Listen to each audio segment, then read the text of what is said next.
केसरी भैया जिंदाबाद जिंदाबाद बिहार का मुख्यमंत्री कैसा हो?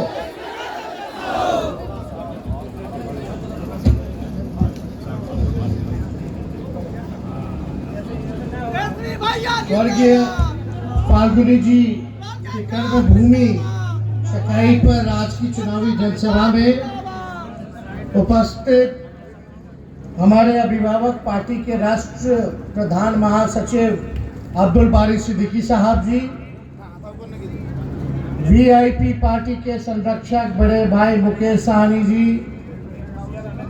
पूर्व विधायिका श्रीमती सावित्री जी, मंच पर उपस्थित गोड्डा के पूर्व विधायक संजय यादव जी, मंच पर उपस्थित बाबूराम जी, विजय शंकर यादव जी, मनोज पांडे जी, राजू कोच जी, मथुरा यादव जी, सलोमी मुर्मू जी, लालू कुमार हसन जी, भाई अख्तार जी, लक्ष्मण पंडित जी और सभी महागठबंधन दलों के हमारे नेतागण, पदाधिकारीगण, कार्यकर्तागण और चकाई से दूर दराज से आए हुए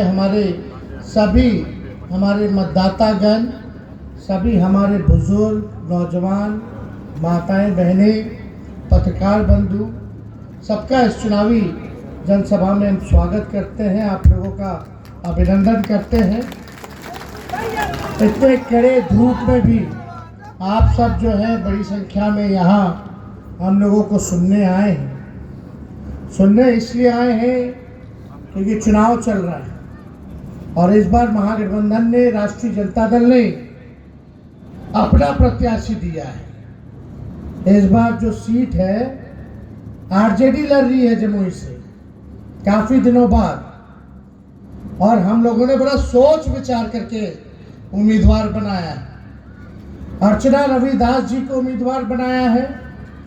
रविदास समाज से आती हैं, पढ़ी लिखी महिला है, नौजवान है और सबसे खास बात कि लोकल कैंडिडेट बहुत साल बाद जो है जमुई को मिला है। इनका घर झाझा में लक्ष्मीपुर हरला में पड़ता है, यहीं की है, यहीं इनका ससुराल भी है और यहीं मायके भी है। पढ़ाई लिखाई भी यही हुई है। लेकिन दूसरे तरफ जो उम्मीदवार हैं, आप लोगों को तो शक्लों नहीं पता होगा कि दिखने में कैसे हैं।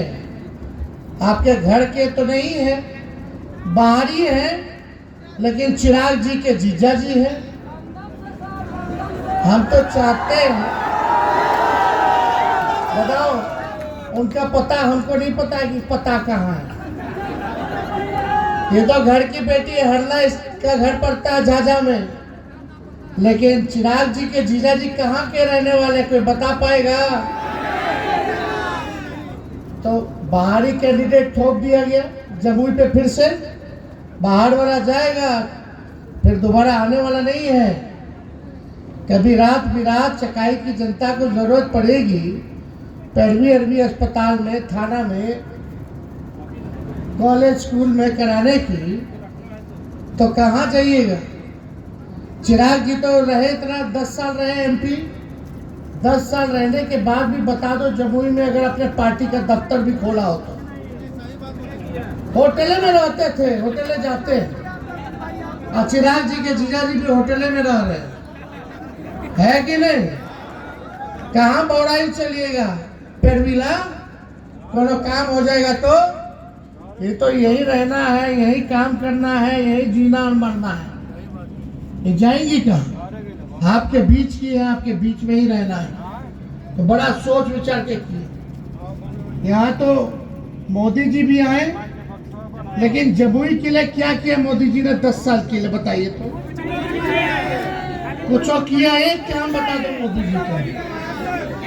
एक काम नहीं, एक काम नहीं। आपके जीवन में 10 साल पहले और 10 साल अब में क्या परिवर्तन आया? आपके घर में कौन सा इतना बड़ा परिवर्तन आ गया मोदी जी के आने के बारे में?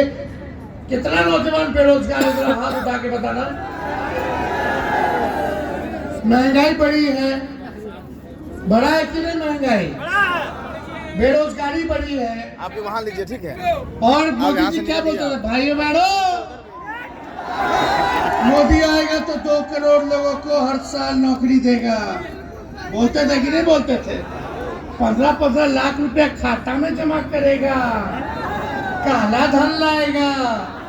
खाता में 15 लाख तो आप लोगों के नहीं आया, लेकिन बीजेपी के खाता में हजारों करोड़ रुपया इलेक्ट्रोल बॉन्ड चंदा के रूप में जरूर आ गया। कितना 1000 करोड़ जी भाई? खाली 2 साल में 16,000 करोड़ कम से कम भाजपा के खाता में आया है। 16,000 करोड़ खाली 2 साल में चंदा। जो कंपनी मुनाफा में भी नहीं थी, वो भी जो है 200 करोड़ का चंदा दी है। कैसे रे भैया? ये तो काला धन मिटा रहे थे नोटबंदी करके। बताओ, काला धन मिटा, नोटबंदी से कोई फायदा हुआ? सारा घोटाला है रे भाई। और यही नोटबंदी के समय बीजेपी वाला देश भर के हर जिला में जमीन ले लिया और पार्टी दफ्तर खोल दिया। ये किसका पैसा? आप लोगों का पैसा। यहाँ प्रधानमंत्री आते हैं, एड़ी अलगा अलगा करके, गला फाड़ फाड़ करके भाषण देते हैं, भ्रष्टाचार मिटाना है। और क्या बोलते हैं? परिवारवाद खत्म करना है। सांसद कौन थे प्रधानमंत्री जी आपके जमुई के? चिराग पासवान जी के बाबू जी का क्या नाम था? स्वर्गीय रामविलास जी। हम लोगों से बहुत अच्छा रिश्ता था रामविलास जी का, लेकिन चिराग जी तो हनुमान बने हुए। उनको तब परिवारवाद मोदी जी को नहीं दिखा चिराग पासवान को टिकट देने में। अब चिराग जी अपना जीजा जी के दे दिए तो कौन सा पीढ़ी है रे भाई? कितना लोग ये परिवारवाद नहीं। अरे काम की बात कीजिए मोदी जी, मुद्दे की बात कीजिए। असल में मुद्दा है पढ़ाई, दवाई, कमाई, सिंचाई, सुनाई और कार्रवाई वाली बात होनी चाहिए। किसान का बात होना चाहिए, नौजवान का बात होना चाहिए, रोजी रोटी के बारे में बात होनी चाहिए, नौकरी के बारे में बात होनी चाहिए, शिक्षा अस्पताल के बारे में बात होनी चाहिए। तो मोदी जी कहते हैं भ्रष्टाचारी है, ये है, वो है, दिन भर हमनी के गरियात रहते। भाजपा में जो मिल गया कितना बड़ा अपराधी है या घोटाला वाला, तो उसका केस मुकदमा बंद हो जाता है, साफ हो जाता है। और यही भाई साहब जो लड़ता है, जो सच बोलता है, जो संविधान और लोकतंत्र बचाना चाहता है, तो उस पर मुकदमा हो जाता है, वो भ्रष्टाचारी अपराधी हो जाता है और जेल में बंद कर दिया जाता है। ये तानाशाही है। बगल के हमारे भाई, सभी आदिवासी भाई सुन लीजिए, बगल झारखंड से हेमंत सोरेन है, मुख्यमंत्री थे, बीजेपी के आगे नहीं झुके तो उनको जेल में बंद कर दिया। हम लोग नहीं झुक रहे हैं तो हम पे मुकदमा कर दिया, रेड मारता है, पूछताछ के लिए बुलाता है। अरविंद केजरीवाल मुख्यमंत्री थे, उनको जेल में बंद कर दिया, ताकि ये लोग नहीं चाहता है कि कोई इनके सामने खड़ा होकर के चुनौती दे। ये लोग चाहते हैं खाली मैदान हो जाए, खाली मैदान। अरे जब पहलवानी होगी तो 2 पहलवान के बीच में ना होगी।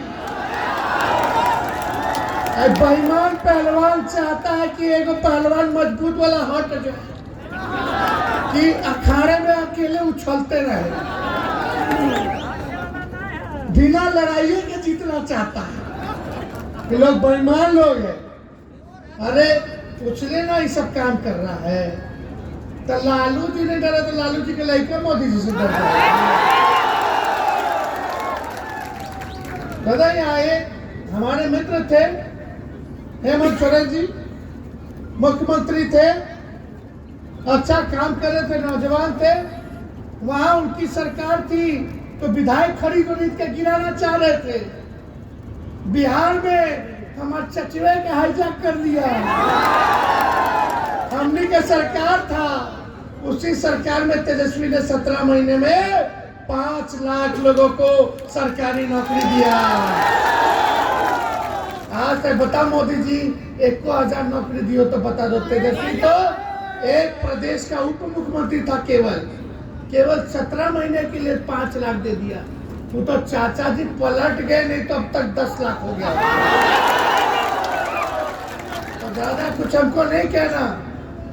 एक दो बात हम क्या करेंगे जीतेंगे तो बताने आए कि बड़का झूठा पार्टी वाला बात नहीं करेंगे, ये लोग जुमलेबाजी नहीं करेंगे। हम लोगों ने जो काम करके दिखाया है वो बताएंगे, भरोसा कीजिए। ये मोदी जी तो इतना ना झूठ बोलते कि गोबरों को हलवा बना के खिला देते। हम लोग उन्होंने 17 महीने में 5 लाख नौकरी दिया, आरक्षण आदिवासी भाई लोग का, सब लोगों का बढ़ाने का काम किया। यही नहीं, मानदेय बढ़ा दिया सब स्वयं सहायता समूह का।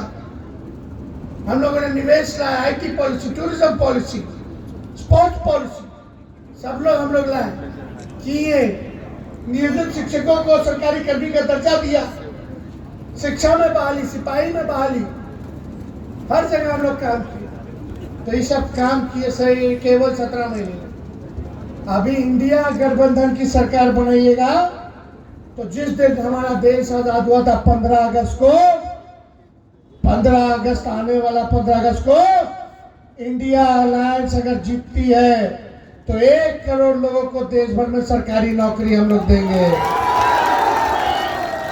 रेलवे सेना को लोग खत्म कर दिया, आप लोग जानते हैं। अग्निवीर योजना को हम लोग खत्म करेंगे। अग्निवीर योजना को, अग्निवीर योजना में सेना का समझिए 4 साल खाली सेवा दे सकता हमारा नौजवान भाई जो भारत माँ की सेवा करना चाहता है, रक्षा करना चाहता है। पता 4 साल बाद क्या करेगा? 22 साल के बाद रिटायर हो जाएगा। मुंह छाने की रिटायरमेंट आ गया।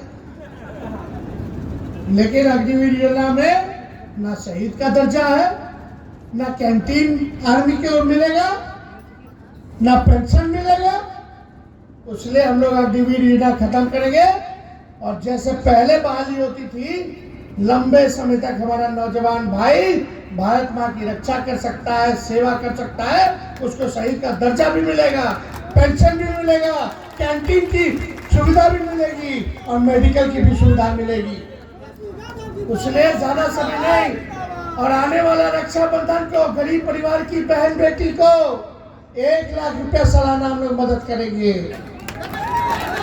बिहार को स्पेशल राज्य का दर्जा देंगे, स्पेशल पैकेज देंगे। गैस जो 1500-1200 हो गया है, 500 सिलेंडर गैस का कर देंगे। बिजली 200 यूनिट फ्री में आप लोगों को मिलेगा। ये सब हम लोग काम करेंगे। तो समय नहीं, 3-4 जगह हम लोगों को जाना है, तो आप लोगों का आशीर्वाद है ना। परसों आप लोग लालटेन पर बटन दबाए के बाद, लालटेन पर चुपचाप सरकारी की जनता जिंदाबाद, विजय का माला पहना दे, वेट करते रहे। बहुत बहुत धन्यवाद। जय हिंद, जय आदिवासी एकता मंच चकाई की ओर से सम्मानित किया जा रहा नेता प्रतिभा तेजस्वी यादव मुर्मू जी हैं।